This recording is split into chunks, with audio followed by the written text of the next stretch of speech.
All right, with me now, Julian Zelizer. He is a CNN political analyst and a professor and historian at Princeton University. He is also the author of the book Burning Down the House. And Shan, a CNN legal analyst and a former federal prosecutor. Good to see both of you. Happy New Year. Thanks for having me. All right, Julian, you first. You have a new piece on CNN.com calling for President Trump to be impeached again. Tell us why you believe this has to happen. Well, Congress needs to take a stand about what just happened. Something horrible happened in Washington. The president was involved in inciting an insurrection against Congress, not just the building, but the people. And members of both parties should go on record as to where they stand. It's about not just President Trump, but presidential power. And is this tolerable?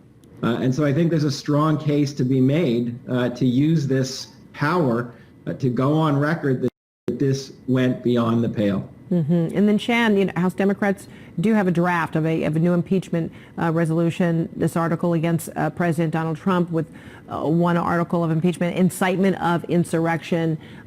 Is the case strong? I think it's strong for the political process of impeachment. So I think we have to distinguish between political and criminal prosecution. I think you have some elements for criminal prosecution, the statements inciting the riot, but prosecutors are very conservative. They want proof beyond a reasonable doubt because that's what they have to show. So criminally, it became a weak case. President would have a lot of defenses, but from a political standpoint, I think that's kind of a no-brainer. I mean, he's calling for that. He basically had been laying the foundation for weeks, if not months. And Julian, it's unclear if the Senate will take up this impeachment hearing, while Mitch McConnell is the majority leader, given the next 10 or 11 days. But there is some debate about whether the president could be impeached even after he were to leave office. Given that, is censure of the president an option for lawmakers to do something before, the changing of the guard?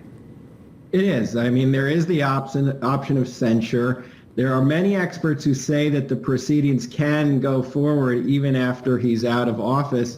And there's an additional part of this where the Senate has the authority to disqualify him from holding office in the future.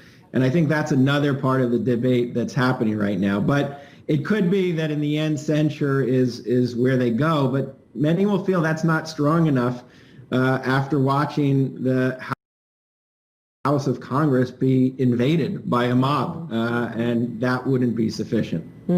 Shan, the search is underway for those involved in these riots, and we just learned that one of the men charged in Wednesday's attack told the FBI that he came to Washington this week as part of a group effort with other patriots from Arizona. That's the terminology they're using, at the request of the president, that all patriots come to D.C. on January 6, 2021.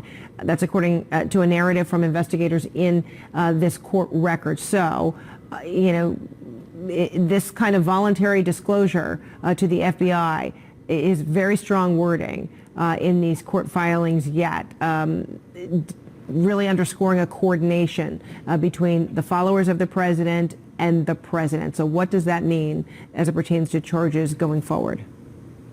Well, I think that coordination is really key, and that's why you're seeing this national effort coming together for this prosecution.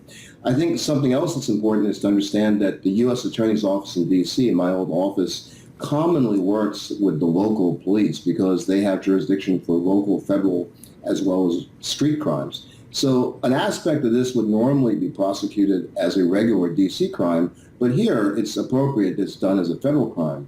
But they really need a national effort because these folks came from out of the state as well as they may have been staying in Maryland and Virginia. So you need coordination with the locals in the states.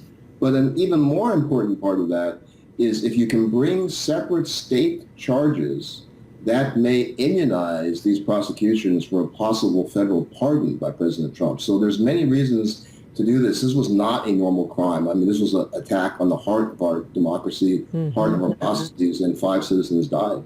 Wow. All right. Very complex. Shan, Julian Zelizer, good to see both of you. Thank you so much. Thank you. Thanks, Ruth.